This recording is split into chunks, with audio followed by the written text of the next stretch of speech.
मोहब्बत बर्बाद कइले बा, केहू के नया बात कइले बा।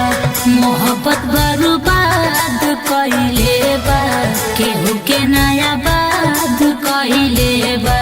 मिली नहीं हो चैना, रोई पल पल लेना, हंसी उठ जाई हो लगू से। भैरी जमाना होई साथ दी न कोई, टूट जाई रिश्ता सबसे। जियालू दुसबार कइले बा, मोहब्बत बर्बाद कइले बा, केहू के नया बात कइले बा। मोहब्बत बर्बाद कइले बा, केहू के नया बात कइले बा।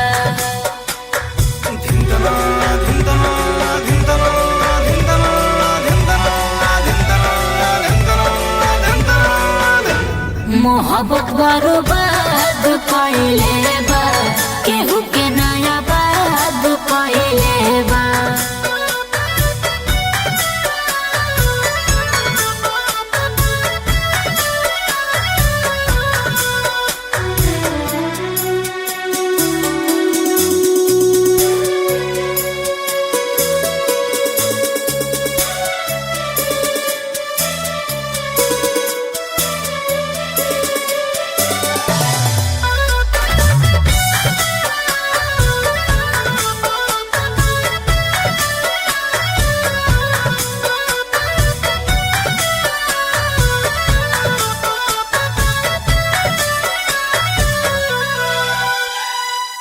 केहू के न छोड़लस, चूर चूर तोड़लस, ऐसा नहीं बेमारी है।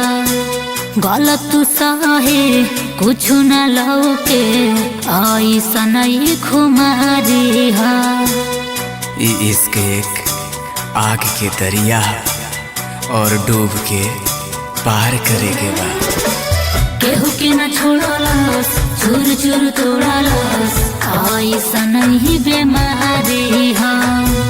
गलत सहे कुछ न लौके, ऐसा नहीं खुमारी है। खाना ना निक लागे, मन पीछे पीछे भागे, बिरह में दहिया जरीला।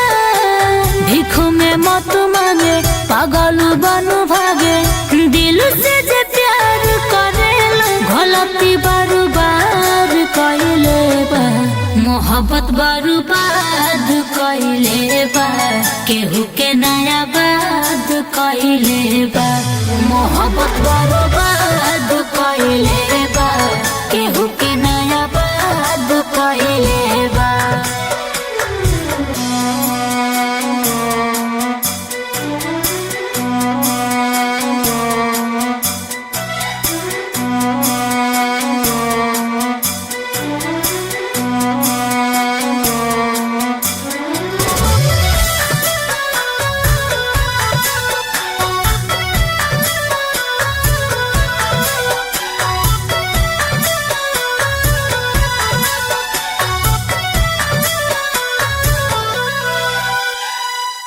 इश्क जे कइले कुछ न पाइले, जिंदगी नरक हो जाला हो।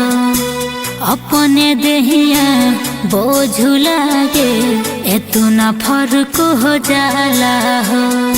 प्यार भी एक अजब के रोग होला, शुरुआत में सुकून लेकिन अंत में वियोग होला।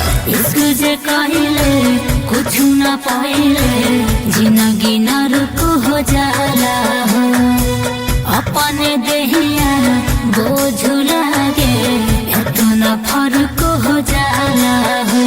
करिहना इश्क कबो, पढ़िहना सुन कबो, कहे प्रियंका देहाती। झिली तू अकेला, पलिहना ई झमेला, रोवे पड़ी दिन रात। साबित संसार कइले बा, मोहब्बत बर्बाद कइले बा, केहू के नया बात कइले बा। मोहब्बत बर्बाद कइले बा,